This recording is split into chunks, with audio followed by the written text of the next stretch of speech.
बोलिए श्री सद्गुरुदेव की जय।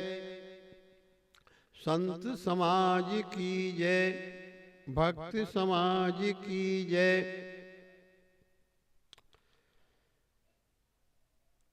विश्ववंदनी संत सम्राट गुरु कबीर देव, मेरे हृदय मंदिर के आराध्य पूजनीय वैरागनिष्ठ सद्गुरु सुवर्णदेव, शक्त भक्त के स्रोत, माता बहन वायु।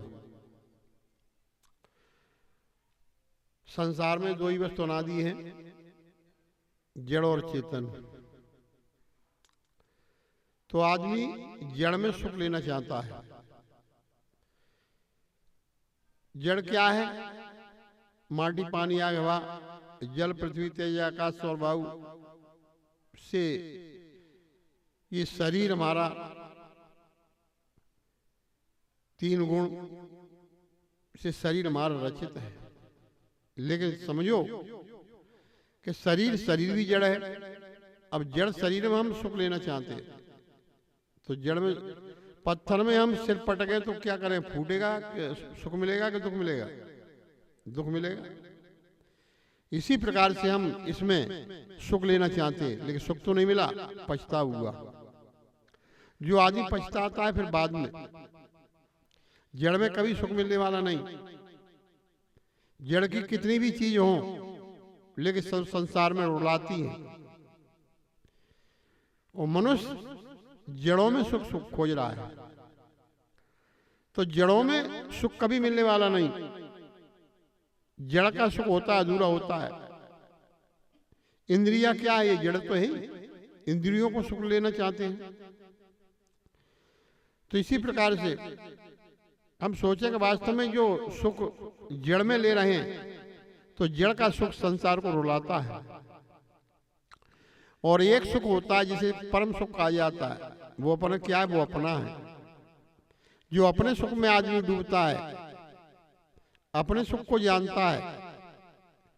अपना सुख क्या है? अपना सुख है अटल पद, स्वरूप पद। जो संतों ने वाणी दी है उस पद पर टिक जाना। और जो वाणी से बता रहे हैं संत समाज, गुरु कोई बताएं तो उनकी वाणी को ग्रहण करना, ग्रहण करके अपने स्वरूप पर टिक जाना, वो सबसे सच्चा सुख होता है। लेकिन आदमी उसको तो भूल जाता है, जड़ के सुख को मानता है। लेकिन जड़ का सुख मान ले, वो मानी भी चीज होती, कल्पित चीज होती। तो इसी प्रकार से ये मानंदी भी एक भूल होती है, जो मन से मानते हैं। और जो लोग कहते हैं भूत प्रेत होता है, भूत प्रेत होता है, कुछ नहीं। भूत प्रेत एक काल्पनिक है। जिस आदमी के संस्कार भरे होते हैं वही संस्कार खुलते हैं। एक सास बहू थी, सास बहू में झगड़ा हो गया। पहले से उनका झगड़ा था, तो वही संस्कार राग द्वेष का संस्कार है। अब जट सीधे उनने कहा, वो बुढ़िया ने कही कि देखो ये बहू है, ये बहू सामान यहां से ले करके और अपने मायके में धरे आती। तो उसका राग देश था बुढ़िया। लेकिन ऐसे राग देश से क्या होता है? मन दुखी होता है। तो मन दुखी होने का कारण यही है कि हम किसी से बैरभाव करते हैं, राग देश करते हैं, तो मन तो दुखी होगा। तो घाव काय पर घालो, जित देखो तित प्राण मारो। किस पर प्रभाव तुम करोगे? तुम्हारे जैसे ही सबके प्राण होते हैं। जो अपने दुख होता है तो दूसरे को भी दुख होता है। लेकिन नहीं, हम अपने सुख से हम सुखी नहीं, दूसरे के सुख को देख करके दुखी होते हैं। तो किसी के सुख को देख करके दुखी नहीं होना चाहिए। हम जो हमें मिला है संसार में प्रारब्ध के बल पर, उसी पर निर्भर रहना चाहिए। प्रारब्ध आपका साथ देगा, पुरुषार्थ आपका साथ देगा। तो पुरुषार्थ प्रारब्ध पर निर्भर रहना चाहिए।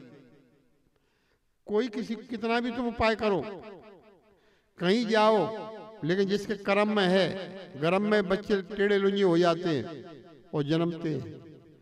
तो बच्चों ने कौन सा पाप किया? पिछले जन्म का कर्म था। तो इसी प्रकार से जो कर्म होता है, कर्म भोगने में आता है और संस्कार मिट भी जाता है। जैसे समझो कि जैसे संस्कार, कोई आदमी चूल्हे में रोटी बना रहा है, अग्नि जल रही है, वो अग्नि जल रही है तो ईंधन जो लगा हुआ है वो जल जाता है और एंड में अग्नि रही है तो अग्नि भी फिर बाद में शांत हो जाती है। इसी प्रकार से जो संस्कार होता है, संस्कार को मिटा सकते हो लेकिन आपका कर्म नहीं मिटेगा। सुर नर मनो देवता सात दीप नव खंड, कहें कबीर सब हो गया दे धरे का दंड। जो तुम्हारा कर्म बन चुका वो कर्म पीछा नहीं छोड़ेगा, फिर तो भोगना पड़ेगा। पाए में कुल्हाड़ी मार ली आपने, कुल्हाड़ी मार ली, घाव हो गया, अब कहोगे दर्द नहीं होगा, क्यों? कर्म बन चुका, कुल्हाड़ी लग गई तो दर्द तो होना अनिवार्य है। और हम कहें दर्द नहीं होगा, क्यों नहीं होगा दर्द? कर्म बन गया हमारा।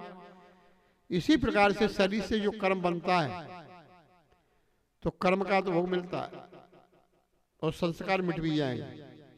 तो कहा ज्ञान उदय के होते ही संचित कर्म नसाए, क्रियमाण बने नहीं प्रारब्ध रहे। प्रारब्ध का अर्थ होता है कि जो शरीर से आपने कर्म कर लिया तो शरीर का भोग भोगना पड़ेगा।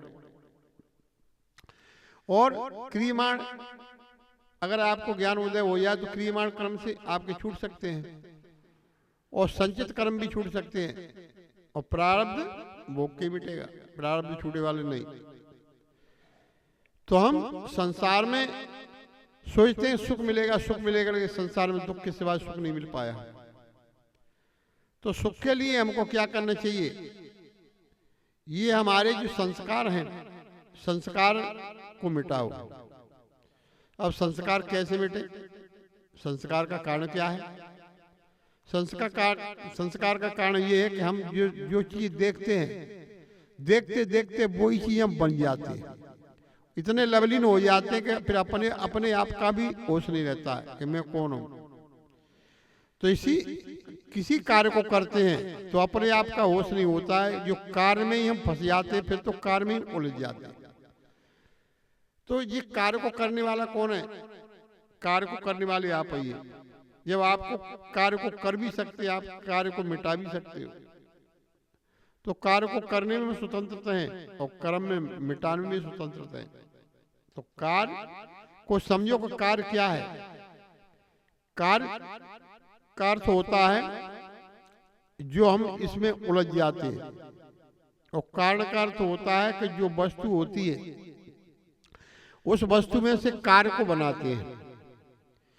तो इसी प्रकार से कारण और कार्य को दोनों की आसक्ति छोड़ करके, और समझो कि ये मुझे नहीं जानते, मैं इनको जानने वाला हूं, तो आप अपने आप में लौट आओगे।